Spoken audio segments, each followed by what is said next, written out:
بسم الله الرحمن الرحيم سبح اسم ربك الأعلى الذي خلق فسوى والذي قدر فهدى والذي أخرج المرعى فجعله غثاء نحوا سنقرئك فلا تنسى إلا ما شاء الله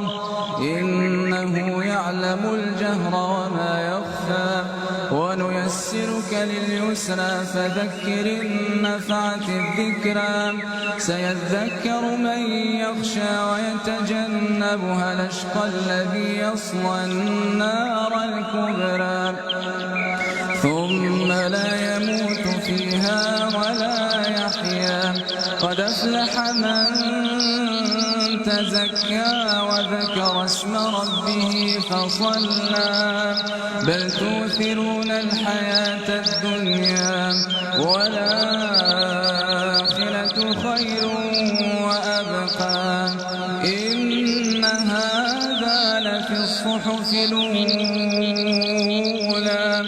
صحف إبراهيم وموسى